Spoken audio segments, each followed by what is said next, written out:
बेपनाह मसर्रत और खुशी हो रही है कि 2 साल बाद रमज़ान मुबारक इस तरह से हमें मनाने को मिलेंगे या इबादत करने के लिए मैसर होंगे।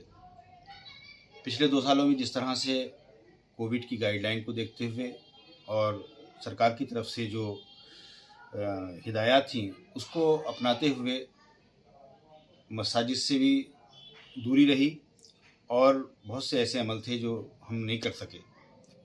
इसके लिए कोई ज़िम्मेदार नहीं, हम खुद अब इसके लिए ज़िम्मेदार हैं। यकीनी तौर पर अल्लाह की नाराज़गी को हमने अपने गुनाहों से मोल लिया है और नतीजतन हमें मस्जिदों में जाने से हम कासिर रहे, क्योंकि अल्लाह का घर है और किसी के घर में कोई बिना बुलावे नहीं पहुंचता है।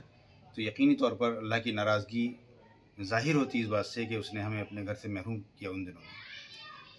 लेकिन इस मरतबा बेपनाह खुशी है कि अब रमज़ान मुबारक शुरू होने जा रहे हैं, जो निहायत बरकतों का महीना है। ये 11 महीने की बेहतरीन तरबियत के लिए ये महीना हमारे लिए अल्लाह ताला ने रखा है। और रमज़ान मुबारक में जिस तरह से इंसान को जिस ट्रेनिंग का, जिस स्पिरिट का रोज़े के ज़रिए से एहसास कराया गया है, वो यकीनी तौर पर हम ये कह सकते हैं कि रोज़ा सब्र तहम्मुल को बढ़ावा देता है और इंसान को हर तरह के दौर से गुज़रने के लिए तैयार करता है। रोज़े का सवाब बेपनाह अल्लाह ताला ने रखा है और अल्लाह ताला ख़ुद उसका सवाब अता फरमाता है। साथ ही रोज़े के बाद फिर एक बेहतरीन खुशी का दिन ईद आएगा। यकीनी तौर पर हमें अल्लाह के इस दिए हुए महीने को पूरी तरह से इबादत से सराबोर कर देना चाहिए और अपनी आखिरत के लिए ज़ख़ीरा इकट्ठा करना चाहिए। हम लोगों ने ख़ास तौर पर हम खैरुल उम्मत बनाकर अल्लाह ताला ने हमें भेजा, लेकिन अपने अल्लाह के हुक्म को तोड़कर और अपने नबी के तरीक़ों को छोड़कर हमने अल्लाह की नाराज़गी को अपने ऊपर सवार किया है। इसके लिए हमें तौबा करनी चाहिए और साथ ही ऐसे अमाल करके जो अल्लाह को पसंद हैं हमें अपनी ज़िंदगी को बसर करना चाहिए।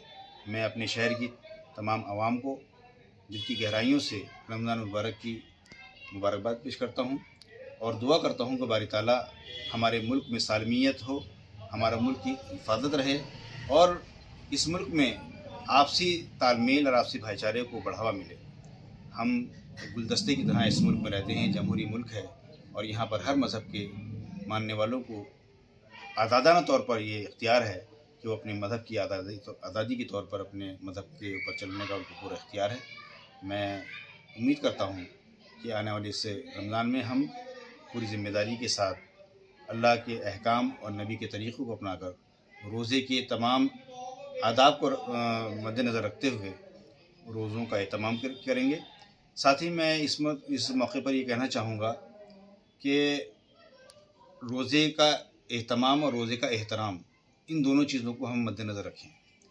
कई मरतबा बड़ा अफसोस होता है कि जब हमारे गैर मुस्लिम भाई भी शायद बहुत एहतमाम और एहतियात रखते हैं, जब किसी मुसलमान भाई को अपने साथ बैठा देखते हैं वो भी एहतियात करते हैं, लेकिन हमारे यहाँ कुछ ऐसी दुकानें भी होती हैं, जो ऐसे होटल्स होते हैं जिनमें पर्दे पड़ जाते हैं। पर्दा पड़ जाने से मसले का हल नहीं है, बल्कि हम इसके लिए अल्लाह ताला क्योंकि राज़िक़ है, वो हमारे थोड़े सारे अमल को भी जो है बहुत बड़े सवाब में बदल सकता है और बरकतों से लबरेज कर सकता है। हमें यकीन होना चाहिए कि अगर हमने रोज़े के एहतराम में अगर अपने खाने के होटल अगर बंद रखे दिन में, या चाय के होटल पर हमने अपने बंद करने का काम किया, तो मैं समझता हूँ कि अल्लाह ताला उसके बदले का ज़रूर अता करेगा। ये तो बरकतों का महीना है, मग़फ़िरत और जहन्नुम से खलासी का महीना है। तो इस महीने को हमें पूरी तरह से कमाना चाहिए और अल्लाह के इस बेहतरीन महीने को 11 महीनों के लिए बरकत का सामान बनाना चाहिए।